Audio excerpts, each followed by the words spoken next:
할렐루야. 네. 우리 금식기도 2일차 다들 컨디션 좋으시죠? 네, 네. 안 좋더라도 좋다고 말하게. 예.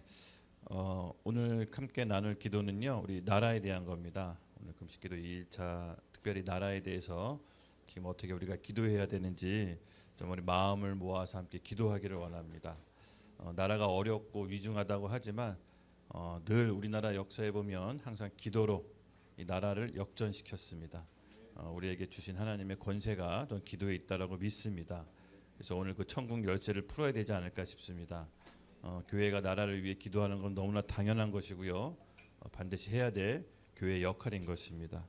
그래서 오늘 신년기도의 나라 우리 함께 기도하기 앞서 우리 본문 말씀 함께 읽도록 하겠습니다. 창세기 18장 20절에서 33절 말씀. 너무나 잘 알고 있는 말씀이죠. 네, 함께 읽겠습니다. 여호와께서 또 이르시되 소돔과 고모라에 대한 부르짖음이 크고 그 죄악이 심히 무거우니 내가 이제 내려가서 그 모든 행한 것이 과연 내게 들린 부르짖음과 같은지 그렇지 않은지 내가 보고 알려 하노라. 그 사람들이 거기서 떠나 소돔으로 향하여 가고 아브라함은 여호와 앞에 그대로 섰더니 아브라함이 가까이 나아가 이르되 주께서 의인을 악인과 함께 멀려서 하시나이까. 그 성 중에 의인 50명이 있을지라도 주께서 그곳을 멸하시고 또 그 50의인이 위하여 용서하지 아니하시니까. 주께서 이같이 하사 의인을 악인과 함께 죽이심은 부당하오며 의인과 악인을 같이 하심도 부당하나이다. 세상을 심판하신 이가 정의를 행하실 것이 아니니까. 여호와께서 이르시되 내가 만일 소돔 성읍 가운데서 의인 50명을 찾으면 그를 위하여 온 지역을 용서하리라. 아브라함이 대답하여 이르되 나는 티끌이나 재와 같사오나 감히 주께 아뢰나이다. 50인 중에 5명이 부족하면 그 50명이 부족함으로 말미암아 온 성읍을 멸하였으니까. 이르시되 내가 거기서 45명만 찾으면 멸하지 아니하리라. 아브라함이 또 여리어 이르되 거기서 40명을 찾으시면 어찌하려 하시니까. 이르시되 40명으로 말미암아 멸하지 아니하리라. 아브라함이 이르되 내 주여 노하지 마옵고 말씀하게 하옵소서. 거기서 30명을 찾으시면 어찌하려 하시나이까. 이르시되 내가 거기서 30명을 찾으면 그리하지 아니하리라. 아브라함이 또 이르되 내가 감히 내 주께 아뢰나이다. 거기서 20명을 찾으시면 어찌하려 하나이까. 이르시되 내가 20명으로 말미암아 그리하지 아니하리라. 아브라함이 또 이르시되 주는 노하지 마옵소서. 내가 이번만 더 아뢰니이다. 거기서 10명을 찾으면 어찌하려 하시나이까. 이르시되 내 10명으로 말미암아 멸하지 아니하리라. 여호와께서 아브라함과 말씀을 마치시고 가시니 아브라함도 자기 곳으로 돌아갔더라. 아멘. 네, 우리 말씀은 여러분 잘 아시죠? 이제 소돔과 고모라 이 멸망당하기 전에 이 아브라함이 하나님께 탄원하는 장면입니다. 오늘 이 말씀을 통해서 하나님께서 민족 단위, 이 국가 단위로 심판하고 멸하실 때 그 대원칙이 있습니다. 바로 하나님께서는 악인과 의인을 함께 심판하지 않으십니다. 오늘 여기 아브라함과의 대화를 보면 이제 하나님께서 이 소돔을 멸망하기로 마음을 먹었는데 아브라함이 하나님께 탄원합니다. 주님, 그곳에 의인 50명이 있으면 정말 이것을 멸하렸습니까? 했더니 그렇지 않다. 그 중에 50명이 아니라 그 이하가 있더라도 멸망하지 않을 거다라고 했는데 계속해서 아브라함이 탄원을 했는데 결국 옥신각신하다가 아브라함이 포기합니다. 결국 의인이 없다는 얘기죠. 이 의인이 없다라는 하나님 아버지의 마음의 뜻을 알고 이제 아브라함이 포기합니다. 그리고 심판이 이제 소돔에 멸망하게 됩니다.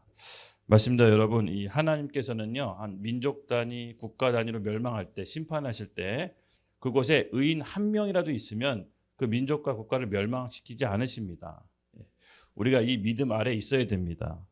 의인은 하나님 나라를 위해서 여러분 박해를 받습니다. 그렇죠? 그리고 심판은 하나님을 떠난 악한 자들이 심판을 받는 겁니다. 그래서 의인이 받는 박해랑 악인이 받는 심판이랑 조금 다릅니다. 그래서 우리 의인이 받는 박해는요, 악인이 의인에게 주는 박해입니다. 근데 이 심판은요, 하나님이 악인에게 내리는 게 심판입니다. 그래서 우리는 어떻게 보면은 심판이 아닙니다. 의인은 심판이 있을 수가 없죠. 다만 징계란 건 있습니다. 징계. 이 징계는 뭐냐면요, 의인이 하나님의 뜻을 벗어나서 그 부르심 가운데 벗어났을 때 내려오는 게 바로 이 징계입니다. 그래서 같은 환난인처럼 보이지만 의인에게는 심판은 아닙니다. 멸망은 아니고 잠시 일시적인 받는 징계가 있을 뿐입니다. 그런데 우리가 이것을 잘 이해하지 못하면 좀 오해하죠. 내가 받는 인생의 환난, 각자 받는 환난이 너무 다 자기가 크게 받는 환난처럼 여기는데, 사실은 우리가 하나님 안에서의 받는 환난은 어찌 보면 징계입니다. 심판은 하나님을 떠난 사람이 받는 게 심판이고요. 맞습니다. 여기서 우리 말씀 한 구절 함께 읽겠습니다. 예. 하나님께서는 이 심판과 이 악인이 받게 되는 심판과 의인이 받게 되는 그 생명이 명확하게 그 길이 다르다는 걸 말합니다. 함께 읽겠습니다. 시작. 의를 위하여 박해받는 자는 복이 있나니 천국이 그들의 것임이라. 아멘. 의인은 박해를 받게 됩니다. 악인으로부터. 이제 마지막 때가 되면 박해를 받게 되는데, 그 결과가 뭐라고 합니까? 천국을 소유하는 거라고 합니다. 맞습니다. 우리가 받는 박해는 일시적인 겁니다. 그래서 결과, 그 끝은 결국 천국이 소유가 된다는 것을 여러분 잊으시면 안 됩니다. 근데 상대적으로 악인들의 멸망, 그 끝을 또 성경에 잘 나와 있습니다. 함께 읽겠습니다. 시작. 그러므로 악인들은 심판을 견디지 못하며 의인들의 모임이 들지 못하리로다. 무릇 의인들의 길은 여호와께서 인정하시나 악인들의 길은 망하리로다. 아멘. 맞습니다. 결국 악인이 뭔가 잘 되는 것처럼 보이고 승승장구하고 승리하는 것처럼 보이지만 그 끝은 명확합니다. 결국 멸망, 심판을 견디지 못한다고 합니다. 그래서 우리가 잘 인생을 어떻게 보면 좀 긴 관점으로 바라봐야 됩니다. 우리가 살면서 잘 된다고 해서 너무 우쭐댈 필요도 없습니다. 그리고 지금 어렵다고 해서 너무 낙담할 필요도 없습니다. 이제 끝까지 가봐야 되는데, 결국 오늘 얘기할 이 심판의 주제는요, 민족 단위로 하나님과 언약 맺은 백성이 하나님의 길을 떠났을 때 하나님께서는 그 민족 가운데 심판이 아니라 징계를 통해서 몇 번이고 다시 돌아오기를 기다린다는 겁니다. 그런데 아예 하나님 편의 반대편에 쓰게 되면, 언약을 파기하고 아예 하나님의 반대편에 쓰게 되면 그것은 곧 징계가 아니라 심판인 것이죠. 예. 오늘 이 하나님께서 이 원칙, 심판의 원칙이 바로 이 안에 있습니다. 그래서 우리가 이것을 잘 여러분 이해하셔야 됩니다. 예. 개인도 하나님을 떠나면 심판을 받지만 국가도 하나님을 떠나면 심판을 받습니다. 국가도 심판받기 전에 여러 가지 하나님의 징계와 사인으로 돌아오기를 원합니다.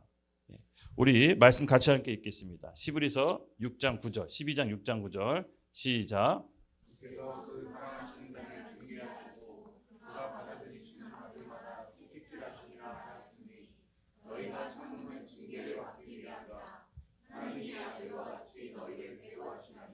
어찌 아버지가 징계하지 않는 아들이 있으리요.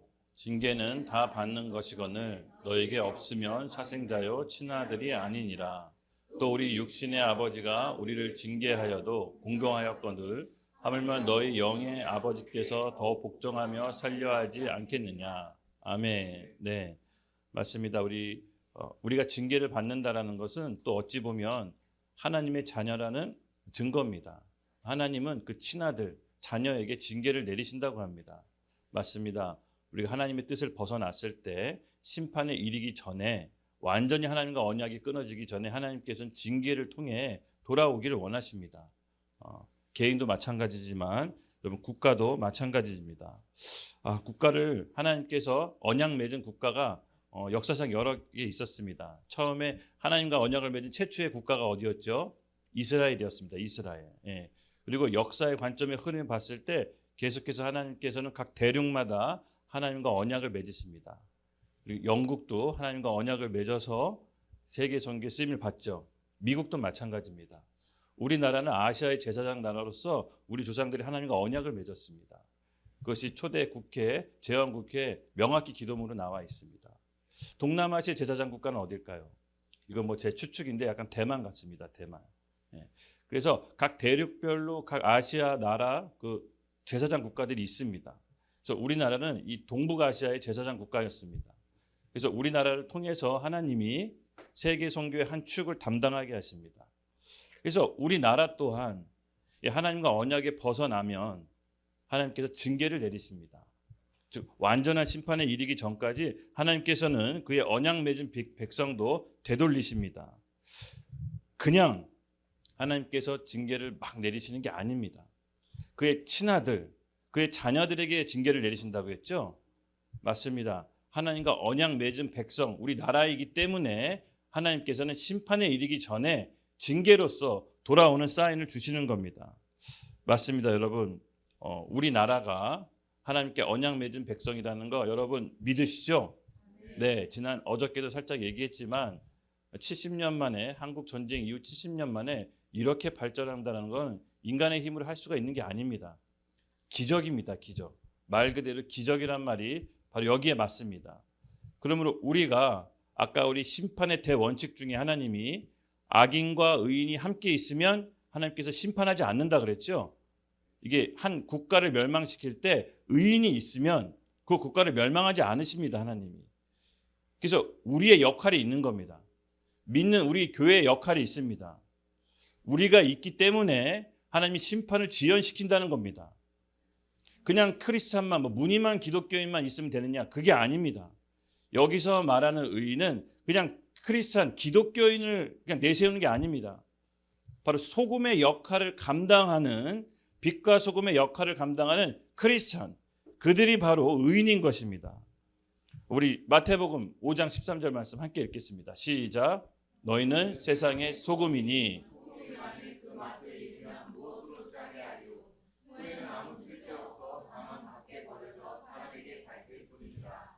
아멘. 반대로 하나님이 한 국가를 심판하실 때 크리스찬이 부족해서 심판하는 게 아니라 소금으로 맛을 내는 크리스찬이 없기 때문에 심판에 이르는 겁니다. 여러분 우리 한국 교회가 성도가 800에서 1000만이라고 합니다. 그렇죠? 근데 이 숫자가 다 소금의 역할을 할까요? 그건 좀 지켜봐야 될 것 같습니다. 그렇죠? 무늬만 크리스찬이 아니라 정말로 이 세상 가운데 소금의 역할을 하고 있는지 우리가 함께 살펴봐야 합니다. 소금으로 맛을 낸다는 게 무슨 말입니까, 여러분? 아무리 좋은 식재료도 이 간이 없으면 맛이 없습니다. 그렇죠? 어떤 요리를 하더라도 간이 없으면 그냥 무미건조한 맛이겠죠. 근데 거기다가 소금을 탁 치면 맛이 살아납니다. 마치 소금은 이와 같은 역할입니다. 이 무미건조한 세상, 이 무질서한 세상에 우리가 소금의 역할로서 이 세상 가운데 맛을 내는 겁니다. 그래서 하나님이 심판과 징계를 하지 않은 근거가 뭐냐? 바로 교회가 소금으로서 맛을 내면 하나님께서 심판을 하지 않으십니다.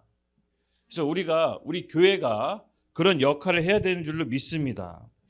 반대로 소금의 역할을 제대로 못하면 하나님이 이 나라 가운데 궁일과 자비를 베풀 이유가 없습니다.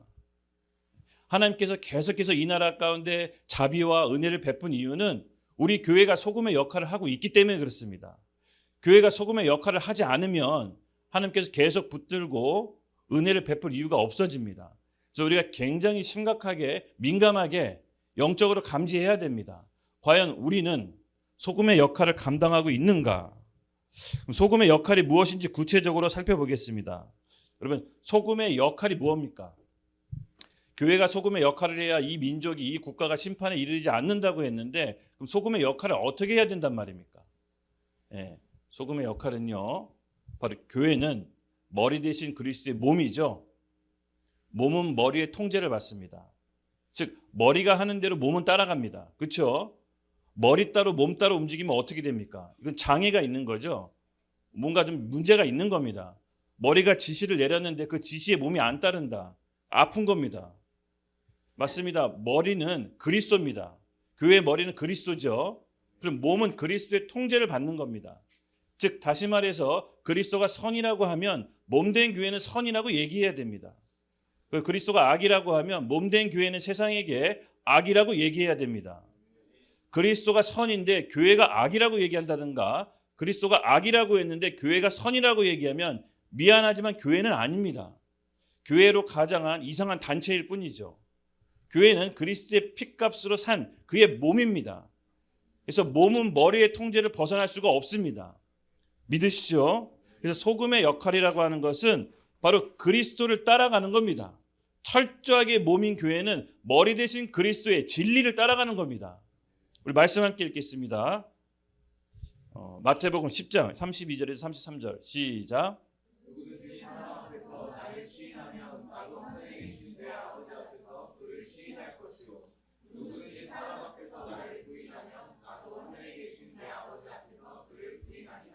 아멘. 예.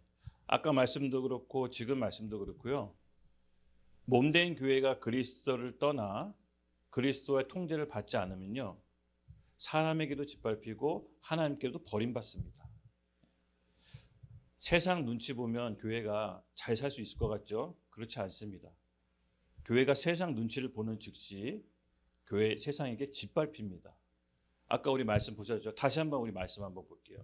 마태복음 10장 15장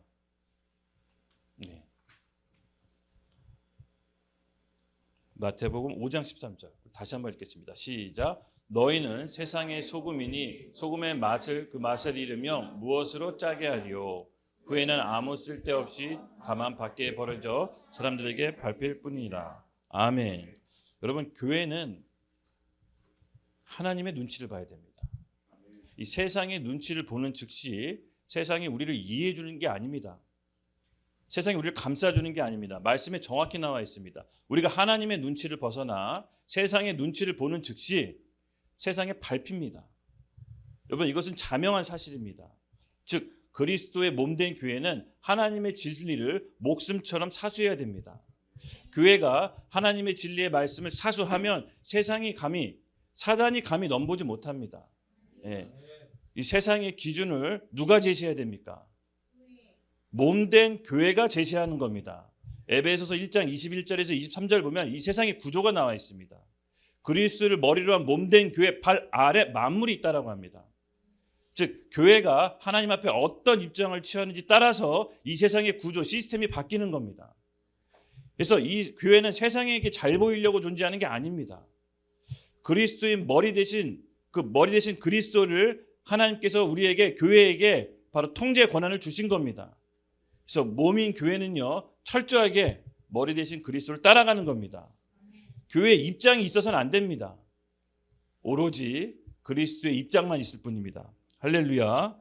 어떻게 보면 교회는 예수님의 대변인이에요. 하늘나라의 대변인이 교회예요.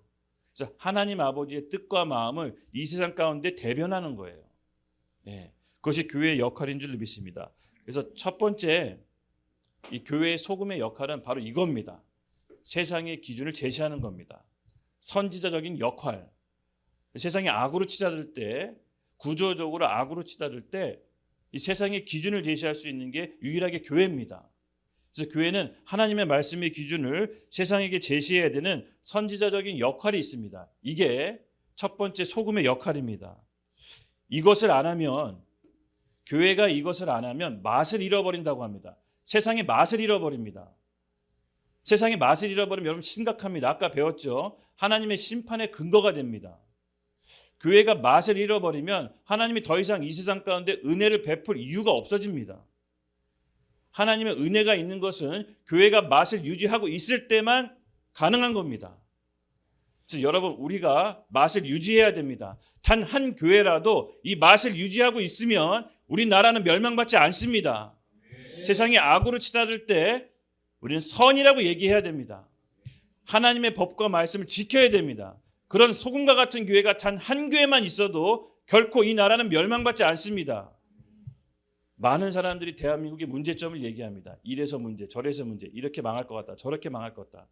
그것도 다 맞는 말이겠지만 제가 오늘 얘기하고 싶은 것은 그렇게 남 탓하기 전에 이 대한민국의 문제를 탓하기 전에 먼저 우리가 소금이 돼야 됩니다. 한 교회라도 소금이 되면 하나님의 심판이 멈췄습니다. 오늘 우리 이 영적인 원리를 우리가 이해해야 됩니다. 할렐루야. 그래서 이 소금의 역할을 오늘 우리가 감당해야 되는 겁니다. 누가 해주길 바라는 게 아닙니다. 저는 우리 YDP 하나교회가 이 하나님의 소금의 역할을 하길 원합니다. 예, 소금의 역할, 바로 선지자적인 역할, 하나님의 말씀을 이 세상 가운데 기준으로 제시하는 겁니다. 그게 어떻게 보면 우리 하나교회, 우리 영등포 하나교회, 저는 하나님께 물려받은 유업이라고 믿습니다. 이 어지럽고 혼란한 세상에 하나님 말씀으로 선지자적인 역할을 합시다. 모두가 죄라고 할 때, 모두가 죄가 선이라고 할 때 우리는 그것을 악하다고 얘기해야 됩니다. 그것은 죄라고 얘기해야 됩니다. 어려운 게 아닙니다. 어렵지 않습니다. 예. 우리가 하나님께서 그런 선지자적인 역할을 받았다라고 저는 믿습니다. 그리고 두 번째, 소금의 역할이 있습니다. 그걸로는 부족합니다, 여러분. 소금의 역할이 무엇이냐? 여러분, 음식이 부패할 때 소금으로 간을 치면 그 음식이 부패가 늦춰집니다. 그렇죠? 방부제 같은 역할이 있습니다. 즉 소금은요, 부패한 이 세상을 지연시킵니다. 부패를 지연시키는 역할이 있습니다. 즉 예수님이 다시 오실 때 이 땅에 진정한 하나님의 나라가 도래하기 전까지 이 세상의 타락을 지연시키는 역할이 우리 교회에게 있는 겁니다. 믿으시죠? 그래서 교회는요, 방부제적인 역할을 우리가 해야 됩니다. 우리가 방부제적인 역할을 교회가 할 때 사단은 이 세상을 멸망시키려고 조장하는 걸 여러분 멈추게 됩니다. 사단은요, 교회를 혼란시키고 분열시키려고 합니다. 더 나아가 교회가 세상 이론에 섞이게 만듭니다. 인본주의, 세속주의, 교회가 그리스도의 복음을 모르게, 그리고 더 이상 힘을 얻게끔 여러 가지 사상과 철학으로 혼미케 합니다. 그러면 교회가 힘을 잃어버립니다. 소금으로서 역할을 못하게 됩니다. 소금은 순도 100%의 소금이어야 됩니다. 거기에 이상한 게 섞여 들어가면 소금의 역할을 제대로 못합니다. 소금이 이 세상 가운데 쳐져야 이 세상의 타락의 부패를 방지합니다. 바로 우리가 교회가 굳게 서야 사단이 이 세상을 함부로 못합니다. 저는 우리 교회가 그런 소금의 역할을 한다고 믿습니다. 바로 이렇게 우리가 굳건히 서야 됩니다. 말씀으로 굳건히 서서 사단이 이 세상을 삼키지 못하도록 우리가 막아서야 되는 겁니다. 저는 그 역할이 우리 교회에 있다고 믿습니다. 예. 그래서 여러분, 우리 교회에 대한 정체성을 오늘 함께 기도회 나누면서 또 분명히 했으면 좋겠습니다. 제가 오늘 기도회 하면서 나누면서 주님이 주셨던 게 키워드가 세 가지였습니다. 첫 번째는 우리의 정체성. 우리의 정체성이 분명히 해야 되고, 또 우리가 이 나라를 위해 기도할 때는 우리 안에 계신 하나님의 생명을 집중해야 된다는 마음을 줬습니다. 즉 성령님입니다. 성령님. 그리고 하나님 나라의 큰 관점으로 이 나라를 보고 기도해야 됩니다. 지금 이 상황만 보면 너무 위기 같고 어려워 보이지만 여러분, 하나님 나라의 큰 관점으로 보면 우리나라는 잘 되고 있는 겁니다. 역사적으로 봤을 때 위기 때 하나님께서 일하십니다. 저는 우리나라가 이 어려운 시간을 통과해서 새 부대, 새 수를 만들고 있다고 믿습니다. 이전에 볼 수 없는 신앙 가진 새로운 세대들이 다시 일어날 것입니다. 어떻게 보면 이런 과정이 필요합니다. 예수님께서 마지막 때 이 세상을 흔드실 때 키로 곡식을 이렇게 흔든다고 합니다. 그래서 알곡은 더 모아지고 쭉정이 갈아지는 바깥으로 날아간답니다. 이 채가 뭡니까, 여러분? 어려움입니다. 환란입니다. 이 어려움과 환란이 와야 진짜 알곡이 뭐고 쭉정이가 뭔지 구별이 되는 겁니다. 저는 이 시간을 통해서 하나님께서 알곡과 쭉정이를 가른다라고 믿습니다. 우리가 하나님 앞에 분명한 입장을 취하면 하나님께서는 그 입장을 취한 교회로부터 새롭게 시작한다고 저는 믿습니다. 오늘 기도를 할 때 우리 정확한 방향성을 갖고 함께 기도합시다. 우리 마태복음 16장 13절에서 16절 같이 함께 읽겠습니다. 시작.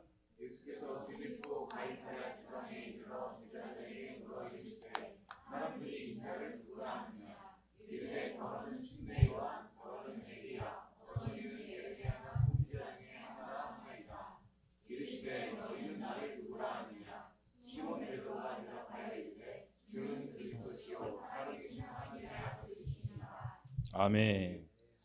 질문 하나 하겠습니다. 여러분, 하나님의 백성이 망할 수가 있습니까? 하나님의 백성 망할 수 있나요? 망할 수 있습니다. 지금 이게 망한 겁니다. 지금 보면은 예수님께서 빌립보 가이사라라는 곳에서 내가 누구냐라고 제자들에게 묻습니다. 그럼 이스라엘 땅에 이스라엘 지명에 로마 황제 이름을 딴 지명으로 바뀐 겁니다. 이게 나라가 망했다는 뜻입니다. 예를 들어서 우리나라 대한민국 이 영등포에 영등포구가 김정은구, 김여정구 이렇게 나라가 이름이 바뀐 겁니다. 여러분 이거 나라가 망했다는 뜻입니다. 그렇죠? 근데 여기서 망했는데 예수님이 물어보는 겁니다. 세상 사람들이 나를 누구라 하느냐? 여러분 이게 잘 들어보십시오. 이게 무슨 말인지. 그러니까 너희들이 왜 망했느냐라고 예수님이 물어보는 겁니다. 왜 하나님의 나라, 하나님의 백성 너희가 왜 망했는지 역으로 물어보는 겁니다. 이거 왜 망했을까요? 정체성을 잃어버린 겁니다. 하나님을 섬기고 하나님을 따라야 될 이스라엘 민족이 우상숭배에서 망한 겁니다. 그래서 예수님은 그 망한 도시, 로마 황자의 지명을 딴 그 도시에 가서 너희들이 왜 망했냐라고 물어보는 겁니다. 정체성이 흔들리면 여러분 개인도 망하지만 국가도 망합니다. 여러분 우리나라가 왜 만들어졌습니까? 우리 조상들이 이 나라를 왜 지켰습니까? 여러분 6.25 전쟁 동족 상잔의 비극이라고 했죠. 동족끼리 300만 명이 죽고 죽였습니다. 그리고 우리 아버지도 이북에서 사셨다가 월남한 실향민입니다. 그러니까 우리 아버지, 할아버지가 왜 그 재산 모두 다 버리고 왜 이 나라를 선택했습니까? 왜 남쪽으로 내려왔죠? 네. 여러분 우리 조상들이 그 우리 70년 전에 일어났던 6.25 전쟁 때 왜 300만 명이 서로 죽고 죽이면서 이 나라에 왔는지를 생각해 보셔야 됩니다. 그 대한민국의 정체성을 잃어버리면 이 국가도 잃어버리는 겁니다. 그래서 우리 개인의 신앙도 잃어버리면 우리의 정체성도 잃어버리면 나도 개인적으로 멸망받아 지옥 가지만 국가도 우리 조상들이 이걸 왜 세웠는지 잃어버리면 이 국가도 멸망하는 겁니다. 어떤 학자가 역사학자가 이렇게 얘기했습니다. 나라가 세워진 지 70년이 흐르면 정체성이 혼미해지고 국가에 큰 위기가 온다고. 두 세대가 흐르면 이 나라를 왜 세웠는지 잃어버린대요, 후손들은. 그래서 이스라엘은 3대 이렇게 3대 세습법, 하여튼 세습법이 아니라 3대가 역사 교육을 한답니다. 할아버지, 아버지, 나. 그래서 이 민족이 하나님의 백성으로서 왜 히틀러한테 학살당하고 왜 홀로코스트를 당했는지 3대가 잊어먹지 않도록 역사 교육을 시킨답니다. 맞습니다, 여러분. 이런 엄청난 자유를 누리고 있는 대한민국. 우리 조상들이 왜 서로 죽고 죽여가면서 이 대한민국을 지켰습니까? 여러분 명확히 아셔야 됩니다. 그냥 아무 생각 없이 이 나라 살면 안 됩니다. 피의 대가를 치르고 얻어낸 나라입니다. 여러분 왜 이 나라를 우리 조상이 선택했느냐? 영적인 이유가 있습니다. 그렇죠? 근데 저는 분명한 한 가지가 있습니다. 저 우리 아버지 얘기 듣고 깜짝 놀랐습니다. 아버지가 북한에 있을 때 그 김일성 인민군이 이렇게 그 공산당에 협조하지 않으면 다 숙청했다고 합니다. 근데 아버지가 할아버지가 밤에 했답니다. 밤에 아버지한테 이런 얘기했답니다. 우리 아버지 성함이 대진인데 대진아 여기서 못 살겠다. 왜요? 그랬더니 아니 야 재산을 다 내놓으라고 한다. 그 말에 수많은 사람들이 월남했다고 합니다. 재산을 뺏는다. 여러분 이게 무슨 얘기입니까? 내가 번 돈 내가 가질 수 있는 나라여야만 됩니다. 여러분 내가 번 돈 내가 가질 수 있는 나라가 대한민국이었습니다. 불과 70년 전까지만 해도 지금도 그렇지만 북한에서 내가 번 돈 내가 못 갔습니다. 여러분 이것이 인간의 본성입니다. 내가 번 돈 내가 가질 수 있어야 내가 자유롭게 살 수가 있고 내가 인간답게 존엄성을 가질 수가 있는 겁니다. 근데 북한에서는 철저하게 그걸 막았다고 합니다. 그래서 이 자유롭게 내가 번 돈 내가 가질 수 있게 예수 믿지 않는 사람들도 이것을 정확히 알았다는 겁니다. 그래서 남쪽으로 넘어온 거죠. 목숨 걸고. 맞습니다. 그거와 함께 플러스 우리 신앙인들은 왜 이 나라를 선택했습니까? 자유롭고 예배드리려고. 하나님을 아빠 아버지라 부르며 자유롭고 예배드릴 수 있는 나라가 바로 이 대한민국이었기 때문에 목숨 걸고 넘어온 겁니다. 그래서 영적인 측면과 현실적인 측면 두 가지가 있었는데 하나의 영적인 측면은 하나님을 자유롭게 예배하고 찬양할 수 있는 나라를 위해 이 나라를 선택한 거요. 두 번째 현실적인 이유는 내가 번 돈 내가 가지려고 온 겁니다. 여러분 이것이 별거 아닌 것 같지만 우리 조상들이 이 나라를 지킬 수 있는 근본적인 나라였습니다. 그것은 자유민주주의 체제. 자유민주주의 체제가 보장된 이 나라. 헌법에 명확하게 나와 있습니다. 그래서 여러분 우리가 이 나라, 우리 조상들이 이 나라를 여러분 잘 기억하셔야 됩니다. 하나님을 자유롭고 예배하고 찬양하고 경배하기 위해서 이 나라를 우리 조상이 선택했고요. 내가 가진 돈으로 내가 가질 수 있게 번 돈으로. 그래서 이 나라를 선택했습니다. 여러분 이것은 엄청난 큰 혜택입니다. 당장 북한에선 상상할 수 없는 일입니다. 소수 특권층, 김정일에 부역하는 소수 특권층만 자유가 있고 재산을 가질 수가 있습니다. 대다수 국민들은 힘들게 살아갑니다. 우리 조상들의 선택으로 그 혜택을 우리가 받고 있는 겁니다. 목숨 걸고서 싸워서. 그러니까 여러분 이거 잊지 말아야 됩니다. 우리 대한민국이 그런 피해에 의해서 세워진 나라는 것을 여러분 절대 잊어서는 안 됩니다. 마찬가지입니다. 이때 당시에도 예수님께서 제자들에게 물어본 겁니다. 너희들이 왜 망했냐? 하나님을 섬기고 하나님을 예배하고 찾아야 될 그 민족이 다른 신을 섬겨서 지금 나라가 멸망한 겁니다. 아시다시피 우리 베드로가 아무도 대답 못하고 있을 때 베드로가 대답했죠.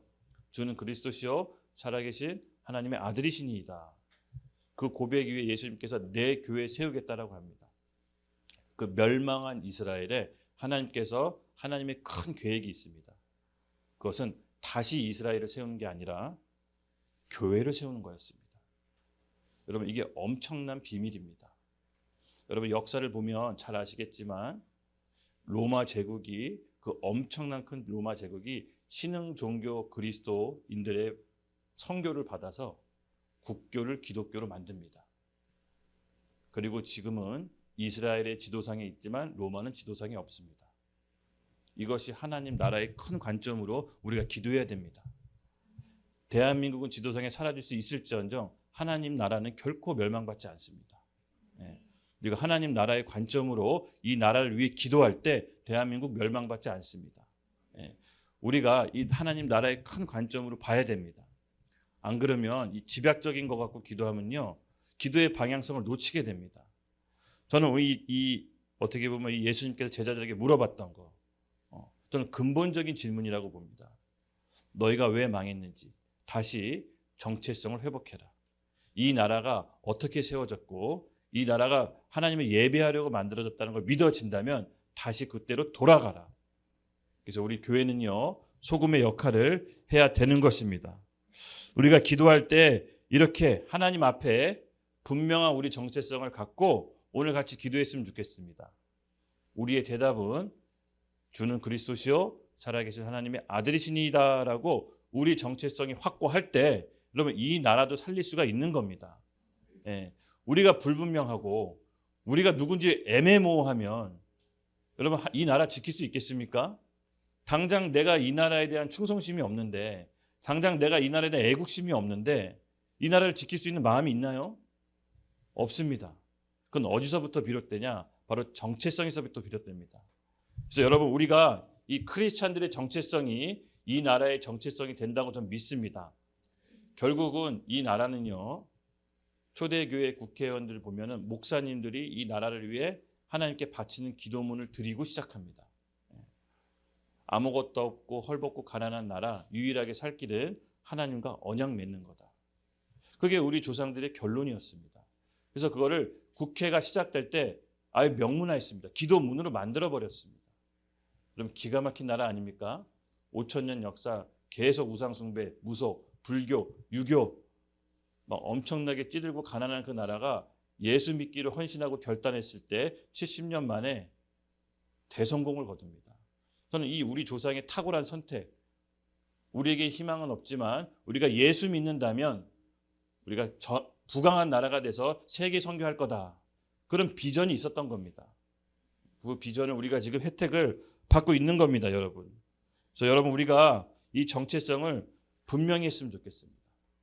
하나님께서 저는 이 시점에서 새로운 교회들을 통해 새롭게 정체성을 만든다라고 믿습니다.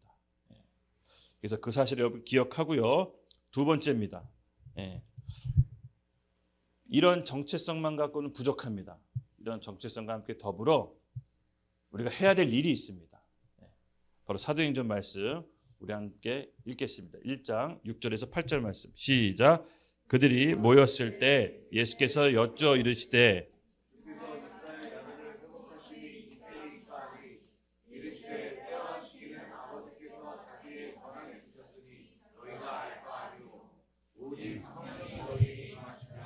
너희가 권능을 받고 예루살렘과 온 유대와 사마리아 땅 끝까지 이르러 내 증인이 되리라 하시니라.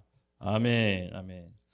예, 이 장면이 어떤 장면이냐면요, 예수님께서 이제 승천하시기 바로 직전, 그 예수님이 이제 십자가에 죽고 부활하셔서 이 지상에 40일 동안 머무시는데요.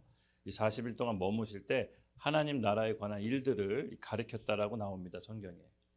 그리고 40일이 되고 이제 승천하기 일보 직전에 제자들에게 이제 나누는 대화입니다. 그때 6절에 보면 한 제자가 예수님이 승천하기 바로 직전에 질문을 합니다. 그들이 모였을 때 예수께 여쭈어 이르되 주께서 이스라엘 나라를 회복하심이 이때니까 하니. 예수님이 승천하기 직전에 진짜 궁금했었나 봐요. 그러니까 진짜 궁금한 걸 물어본 겁니다, 지금. 그러니까 예수님 떠나면 못 물어보니까 진짜 궁금한 걸 물어본 겁니다. 그게 뭐냐? 이스라엘 나라의 회복이 이때니까.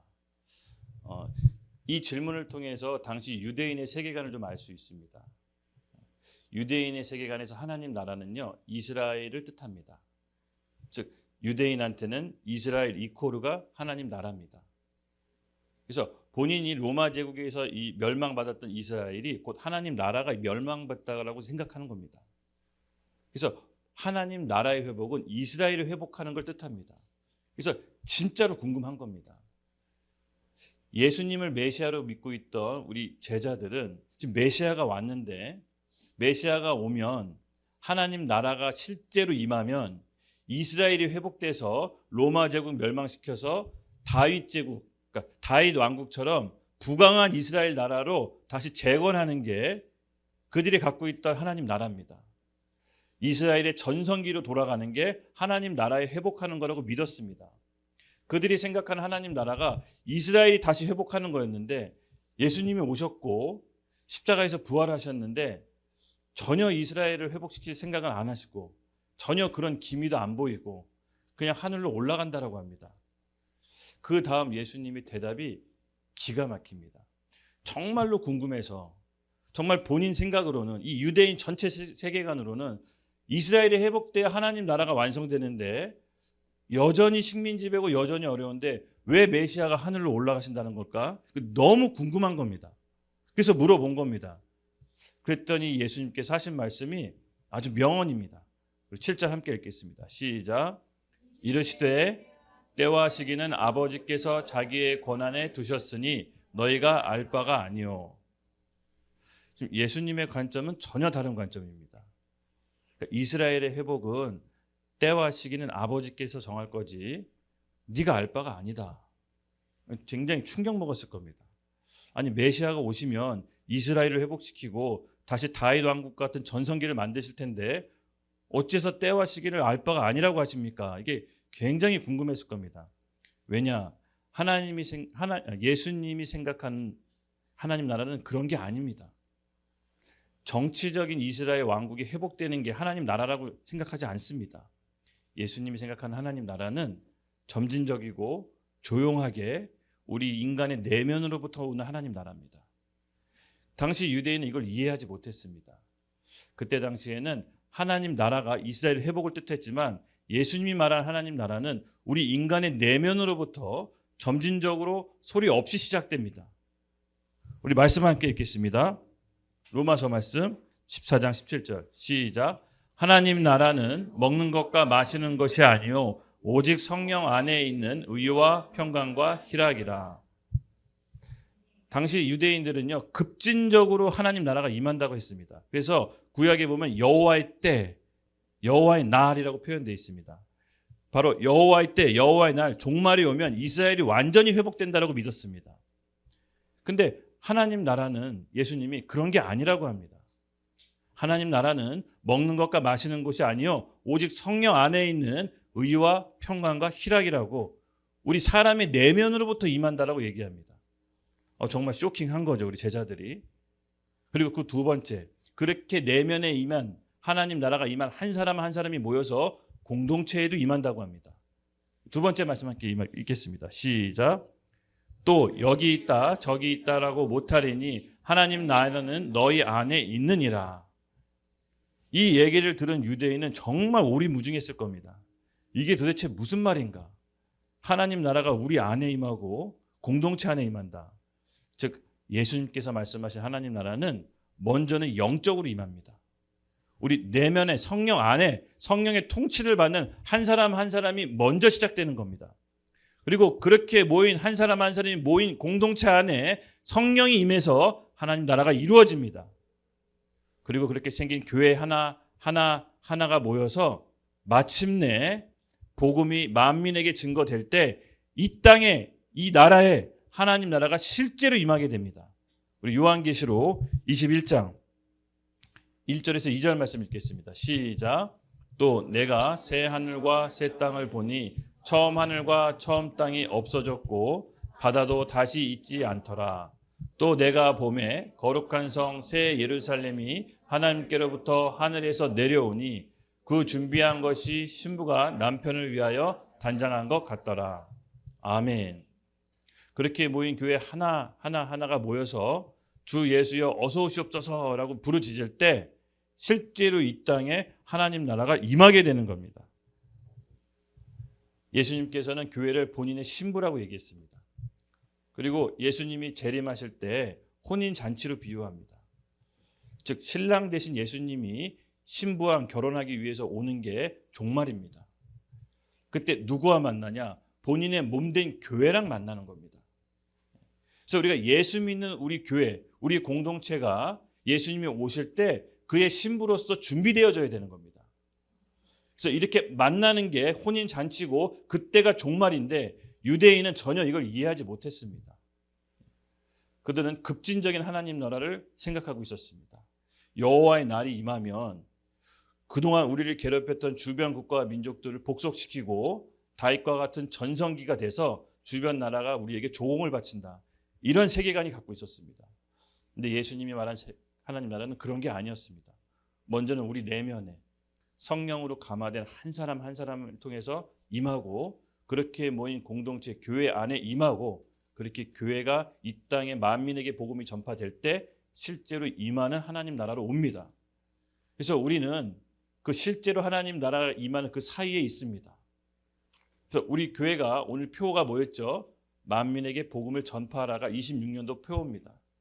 그래서 하나님께서 실질적으로 이 마음을 주셨습니다. 교회가 복음을 멈추면 안 된다. 복음 전도를. 제가 이 마음을 우리 교회 가운데 오래 품고 같이 함께 이제 셀별로 교회적으로 어떻게 하면 복음을 전할지 한번 훈련을 할 겁니다. 기대되시죠? 네. 저는 하나님께서 복음 전도하는 우리에게 은사까지 선물로 주신다는 걸 믿습니다. 제가 예수 믿고 이제 여기 물레역, 신도림, 홍대 이렇게 해서 일주일에 4일을 소모임을 했어요. 4일을. 근데 그게 어떻게 이루어졌냐면은 그냥 신학도 못 배웠죠. 제가 뭘 압니까? 그냥 단순했어요. 하나님 만나는 길, 예수님이 오직 예수님뿐입니다. 이 단순한 메시지 갖고 그냥 복음 전단지 말도 안 되는 그 쪽복음 갖고요. 영등포역, 신도림, 물레역 막 쫓아다녔어요. 그리고 브레이크 타임 시간 알고 그 브레이크 타임 시간 안에 또 가서 식당마다 복음 전하고요.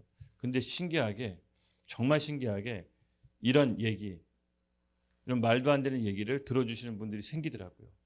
그래서 그 다음부터 약속을 잡고 정말 신기하게 하나님이 브레이크 타임 그 식당에서 성경 공부 모임을 시작하셨습니다. 놀라운 일이었습니다. 제가 뭘 어디서 배웠겠습니까? 배운 거 없습니다. 그냥 성경책 갖고 그날 주일날 본문 말씀 설교 들었던 거 있죠? 그 설교 말씀 갖고 그냥 같이 나눴어요. 근데 그게 역사가 이루어지더라고요. 그렇게 해서 월요일부터 목요일까지 물레역 주변 우리 회사부터 해가지고 소모임이 4개를 했어요. 네. 여러분 복음은요 전하잖아요. 그럼 내 안에 하나님께서 은사를 주세요. 그리고 오랫동안 끊지 못한 죄도 끊겨져요. 이 복음 전도에 여러분 능력이 있습니다. 그래서 여러분 우리 교회가 좀 복음 전도에 능력이 있습니다. 여러분 한번 시도해 보십시오. 아마 이렇게 복음을 자유롭게 전할 수 있는 때가 그렇게 우리가 생각한 만큼 길지가 않을 겁니다. 아까도 얘기했지만 이 사회가 이 구조적으로 이제 악으로 가면 이 법으로 이제 우리를 힘들게 합니다. 그럴 때 교회가 전 소금의 역할을 해야 된다고 믿습니다. 어려운 시기가 올 거라고 좀 봅니다.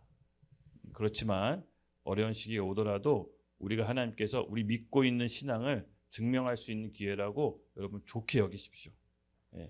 일종의 마음의 각오를 하시는 게 좋습니다. 저는 실제로 그런 각오를 하고 교회를 하고 있습니다. 그런 때가 실제로 저는 온다라고 봅니다. 그래서 너무 여러분 두려워하지 마십시오. 오늘 그런 일이 우리 앞에 펼쳐지더라도 능히 통과할 수 있는 약속된 성령을 하나님께서 우리에게 부어주셨습니다. 그렇게 제자한테 그거 너 알 바 아니야. 이스라엘 회복은 하나님이 정하실 거야 라고 하고 예수님께서 그 제자에게 요구하는 게 있었습니다. 그 다음 요구가 뭔지 우리 함께 읽겠습니다. 사도행전 1장 8절입니다. 함께 읽겠습니다. 시작. 오직 성령이 너에게 임하시면 네가 권능을 받고 예루살렘과 온 유다와 사마리아 땅 끝까지 이르러 내 증인이 되리라 하시니라. 아멘. 아멘. 예수님이 대답이 이렇습니다. 그거 이스라엘 회복 이때가 이제 학자들이 보면 시몬이란 제자라고 합니다. 그러니까 샬롯 땅 시몬. 그게 뭐냐면은 열심당원인데 열심당이라고 이스라엘 회복을 원하는 독립운동 단체입니다. 그래서 이 질문을 한 제자가 샬롯 시몬이라고 추정합니다. 성경에는 샬롯 시몬이라고 나와 있지 않은데 이런 정치적인 질문을 할 수 있는 제자 중에 한 명이 바로 열심당원에 속해 있던 샬롯 시몬이라고 추정합니다.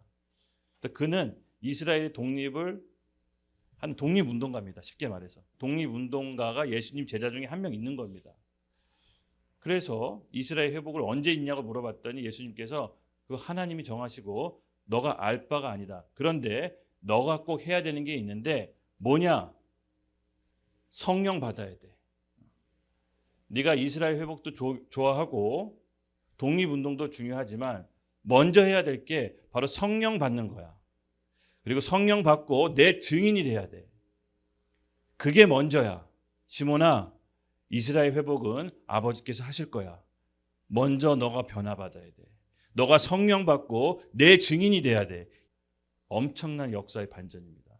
그리고 지금 지도상에 로마는 없습니다. 아이러니하게 이스라엘만 다시 남아있죠.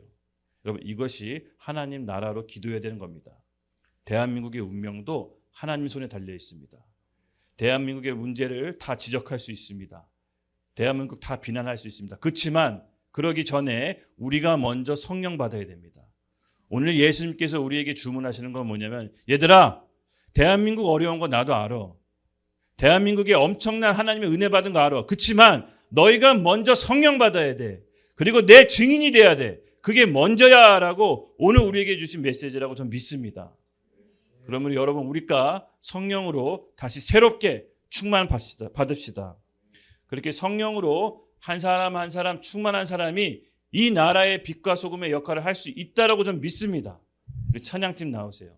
그러면 우리가 하나님 오늘 이 금식기도 이 나라를 위해 금식기도할 이 두 번째 날 정말 우리 다시 한번 성령을 구합시다. 그리고 예수님의 증인이 되겠다고 한번 결단합시다. 주님께서 이 나라를 우리 빛과 소금의 역할하는 이 교회에게 전 주셨다라고 믿습니다. 우리가 성령으로 충만할 때 하나님이 이 나라를 버리지 않으실 겁니다. 우리가 소금의 역할로서 예수님의 증인을 해낼 때 대한민국 이 나라 하나님 지키실 것입니다. 그래서 우리가 성령 받는 게 먼저입니다. 그리고 예수님께 증인이 돼야 됩니다. 우리는 하나님께 올인하면 하나님은 우리에게 올인합니다. 우리가 하나님의 일을 먼저 하면 하나님은 우리 일을 해주실 겁니다. 우리 힘으로 하는 것이 아닙니다. 오직 성령의 능력으로 예수님의 증인으로서 나갑시다. 주여 이곳 가운데 임하여 주시옵소서. 하나님 나라가 우리 마음 가운데 임하게 하여 주시옵소서. 우리 교회 가운데 임하게 하여 주시옵소서. 우리 나라 가운데 임하게 하여 주시옵소서. 먼저는 우리에게 성령을 내려 주시옵소서. 우리 두 손 들고 다 함께 주여 외치며 성령을 구합시다. 주여! 오직 성령이 너희에게 임하시면 너희가 권능을 받고 예루살렘과 온 유다와 사마리아 땅 끝까지 이르러 내 증인이 되리라 하시니라. 저는 오늘 나라를 위해 기도할 때 이 사도행전 1장 8절 말씀이 저는 마치 나라를 위한 지침과 기준 같았습니다. 맞습니다, 여러분. 대한민국에 많은 문제가 있고 위태로워 보여도 저는 이렇게 얘기하고 싶습니다. 하나님 나라는 절대 망하지 않습니다. 정말로 여러분, 이 나라의 문제점을 또 이 나라에 대해서 비관적으로 얘기할 수도 있지만 그 전에 내가 먼저 변해야 됩니다. 남 탓할 시간이 없습니다. 내가 먼저 변해야 우리 모두가 삽니다. 그러므로 이 말씀 가운데 성령이 우리 가운데 임해야 우리가 사마리아 땅 끝까지 예수님의 증인이 되듯이 내가 먼저 성령으로 감화돼서 변화돼야 됩니다. 여러분, 거룩한 백성 위에 거룩한 나라가 있고 거룩한 정치 지도자가 나오는 법입니다. 백성이 썩었는데 어떻게 거룩한 정치 지도자가 나온단 말입니까? 먼저 우리가 변화받고 성령으로 감화돼야 됩니다. 그럴 때 하나님이 이 나라를 새롭게 세우시는 겁니다. 다른 사람이 아니라 내가 먼저 그런 사람이 돼야 됩니다. 내가 먼저 소금의 역할을 해야 됩니다. 그럴 때 이 나라가 바뀝니다. 이 나라의 운명이 바뀝니다. 여러분, 우리가 기도의 방향성을 우리가 그렇게 잡읍시다. 내가 성령 받게 하여 주시옵소서. 내 안에 하나님 나라 임하게 하여 주시옵소서. 그리고 우리 교회가 하나님 나라 임하게 하여 주시옵소서. 저는 이것이 먼저 우리 국가를 위한 기도 방향이 되어야 된다고 믿습니다. 제가 이 나라를 위해 수년 동안 기도하면서 좀 이 기도의 방향과 감이 좀 잡히는 것 같아요. 처음에 몇 년은 어떤 걸출한 정치 지도자가 나오기를 기도했는데 하나님께서 그걸 원하시는 것 같지 않습니다. 뭔가 정치 지도자가 나올 것 같으면 사라지고 나올 것 같으면 사라지고, 제가 기도하면서 최근에 하나님 주셨던 마음이 이거였습니다. 어떤 정치 지도자가 나와서 이 나라 바뀔 수 없다라는 겁니다.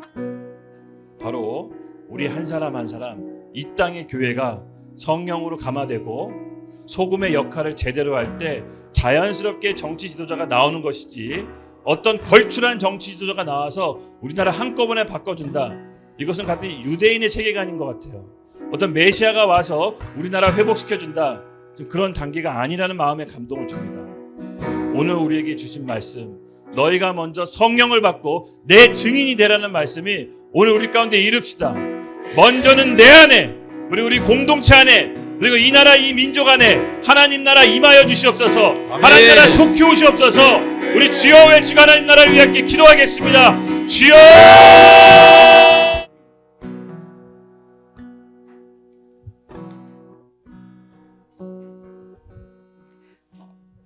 작년 5월에 저희 아빠가 돌아가셨습니다.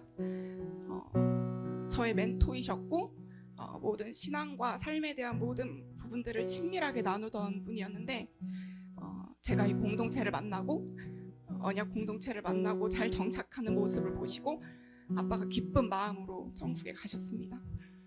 지난주에 자려고 잠자리에 딱 누웠는데 갑자기 아빠가 너무 보고 싶은 거예요. 그래서 엉엉 울면서 하나님, 아빠가 너무 보고 싶어요 하고 막 울고 잠이 들었어요. 근데 제가 어젯밤에 꿈을 꿨습니다. 꿈에 아빠가 나왔는데 아빠랑 엄마랑 셋이서 소풍을 갔어요. 너무 행복한 시간을 보냈습니다. 아빠랑 신나게 원 없이 놀았어요. 잔디밭에서 뛰놀고 아빠랑 신나게 시간을 보내다가 점심을 먹으려고 앉았거든요. 맛있는 김밥을 먹으려고 딱 앉았는데 아빠는 드시지 않더라고요. 막 맛있게 먹고 있는데 아빠가 한마디 하시는 거예요. 아빠는 모든 기도를 다 응답받았단다. 어떻게 하면 기도를 응답받을 수 있는데요? 그랬더니 아빠가 이렇게 말씀하시더라고요. 조금도 의심하지 말고 하나님께 전심으로 부르짖으면 하나님께서 전부 응답하신단다.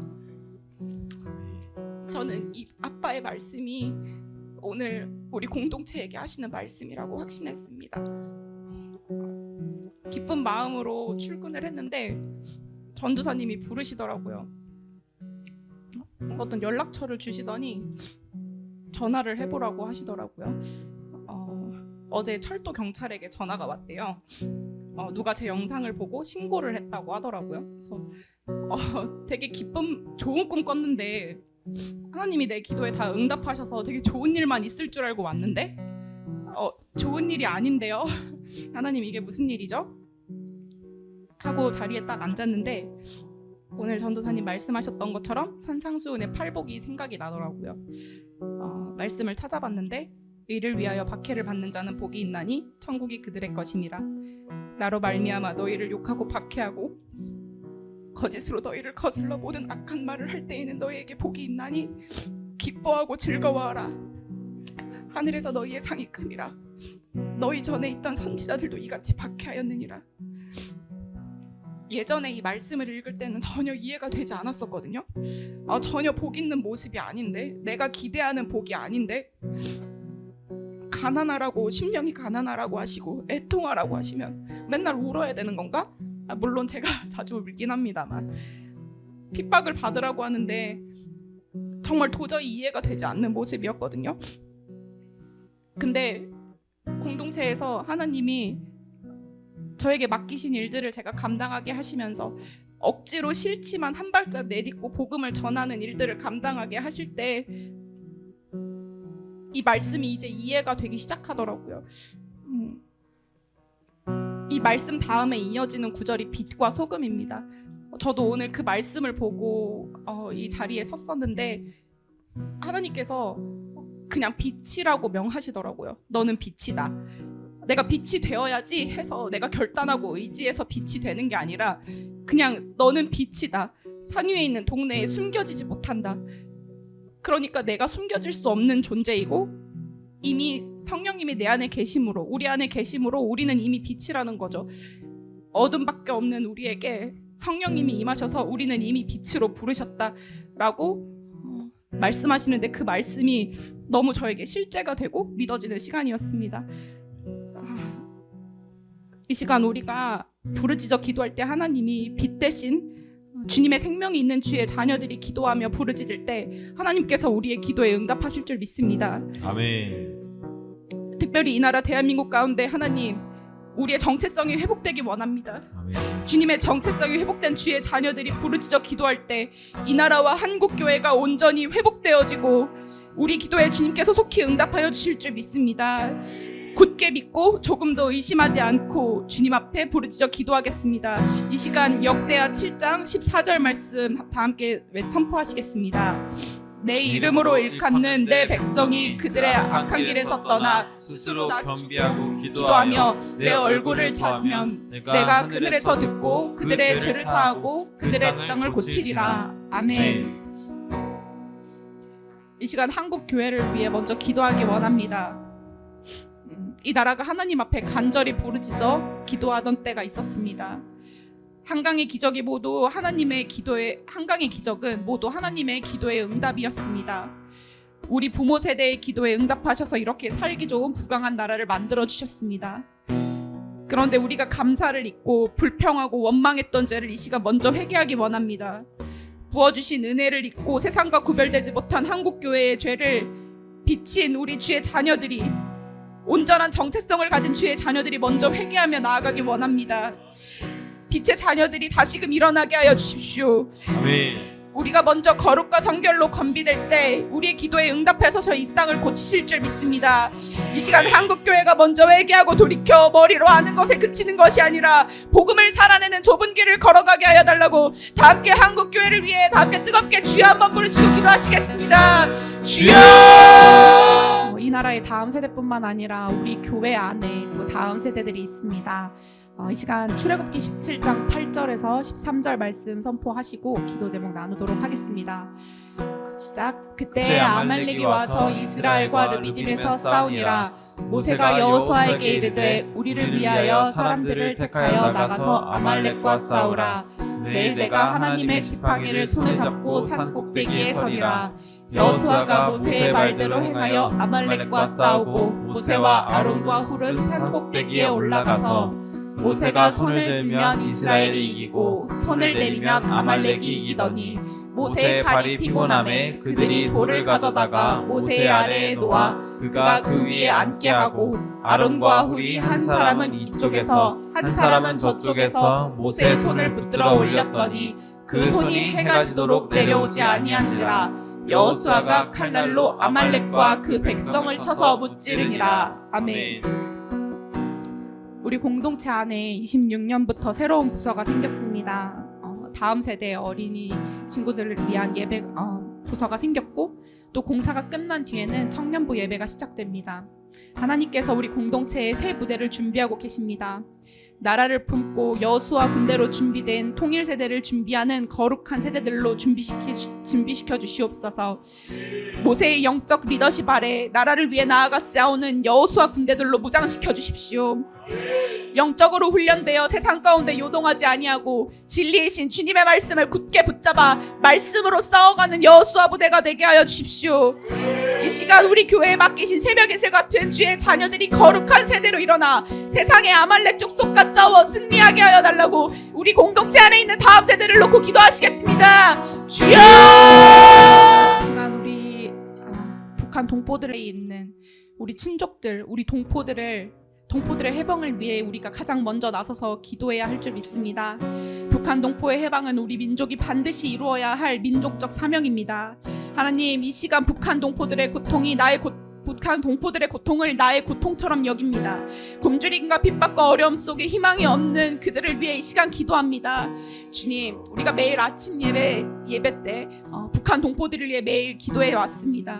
통일을 허락하시는 그 날까지 우리가 계속해서 기도하기 원합니다. 우리가 기도할 때 하나님이 응답이 속히 이루어질 줄 믿습니다. 아니, 주님께서 이미 이루셨습니다. 그러니 주님의 뜻을 속히 이 땅 가운데 이루십시오. 이 시간 저 북한 땅을 묶고 있는 악한 영은 묶임받고 우리 동포들을 포로로 묶고 있는 저 주체 사상은 무너질 것을 예수 그리스도 이름으로 선포합니다. 아멘. 우리나라 대한민국이 하나님 나라 확장을 위해 쓰임받는 나라가 되게 하여 주십시오. 마지막 때 이 나라를 사용하여 주십시오. 북한에 준비된 제자들을 통하여 세계 선교의 일꾼으로 사용하여 주십시오. 이 시간 주여 한번 부르시고 북한 동포의 해방을 위해 다 함께 기도하시겠습니다. 주여! 마지막 기도 제목입니다. 온전한 자유와 해방이 임한 개인과 이 나라 가운데 희년의 해가 2026년이 바로 희년의 해가 될 것을 예수 그리스도 이름으로 선포하며 기도하기 원합니다. 다니엘서 10장 12절 말씀 함께 선포하시겠습니다. 시작. 그가 내게 이르되 다니엘아 두려워하지 말라. 네가 깨달으려 하여 내 하나님 앞에 스스로 겸비하게 하기로 결심한 첫날부터 내 말이 응답받았으므로 내가 내 말로 말미암아 왔느니라. 네, 아멘. 다음 말씀 선포하시겠습니다. 하박국 3장 2절 말씀입니다. 시작. 여호와여 내가 주께 대한 소문을 듣고 놀랐나이다. 여호와여 주는 주의 일을 이 수년 내에 부응하게 하옵소서. 이 수년 내에 나타내시옵소서. 진노 중에라도 긍휼을 잊지 마옵소서. 아멘. 묶임당한 자는 묶여있는 자를 자유케 할 수 없습니다. 이 시간 우리의 모든 묶여있는 영역 가운데 참 자유가 임하였음을 예수 그리스도 이름으로 선포합니다. 주님, 우리가 그동안 속아왔습니다. 그러나 이제 더 이상 속지 않겠습니다. 다니엘과 같이 우리가 하나님 앞에 겸비하기로 결단한 그 시간부터 우리의 모든 기도는 이미 응답받았습니다. 아멘. 2026년이 우리의 개인의 삶 가운데 참 자유와 해방이 임하는 희년의 해가 될 것을 예수 그리스도 이름으로 선포합니다. 개인의 영혼, 육의 모든 묶임과 결박이 풀리고 회복된 주의 자녀들이 일어나 기도할 때 그 가정 가운데, 교회 가운데, 이 나라 가운데 참 자유와 회복이 임할 것을 예수 그리스도 이름으로 선포합니다. 특별히 북한 동포들의 억압과 압제에서 해방되어 영혼 육의 온전한 자유가 임할 것을 예수 그리스도 이름으로 선포합니다. 이 나라를 덮고 있는 모든 묶임은 떠나가고 온전한 하나됨을 이루어 열방까지 복음을 전하는 세계 선교의 사명을 감당하는 그러한 이 나라가 되게 하여 달라고 다시 한번 주여 한번 부르시고 기도하시겠습니다. 주여!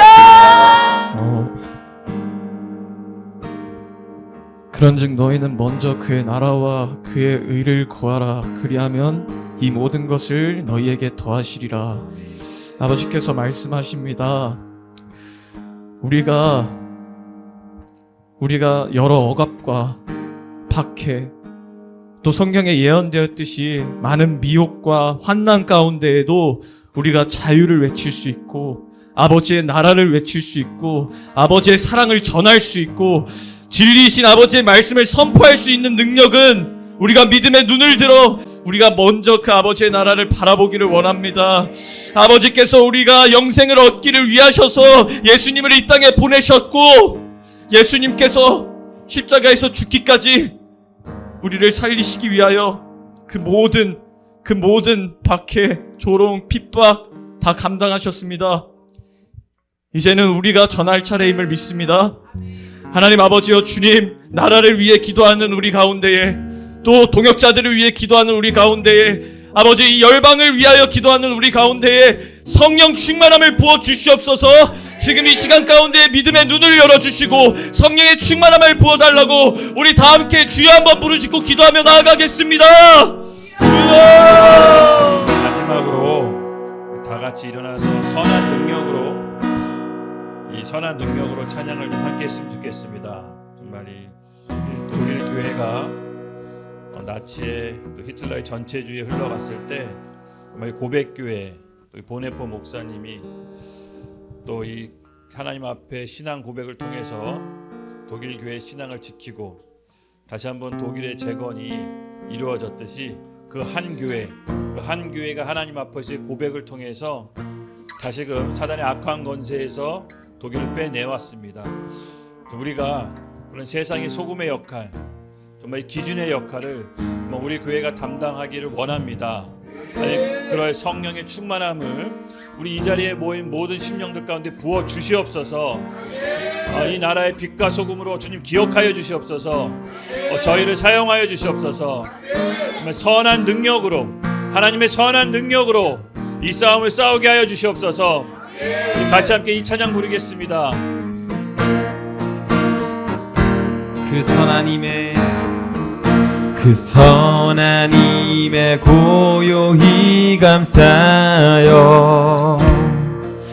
그 놀라운 평화를 누리며 나 그대들과 함께 걸어가네. 나 그대들과 한 해를 여네. 지나가 넘을 어둠의 날들이 무겁게 내 영혼 짓눌러도 오 주여 우릴 외면치 마시고 약속의 구원을 이루소서. 그 선한 힘이 우릴 감싸시니 믿음으로 일어날 일 기대하네. 주 언제나 우리와 함께 계셔 하루 또 하루가 늘 새로워. 주께서 밝히 비추실 촛불이 어둠을 헤치고 타오르네. 그 날들 모두 하나 되어 온 누리에 비추게 하소서. 그 선한 힘이 우릴 감싸시니 믿음으로 일어날 일 기대하네.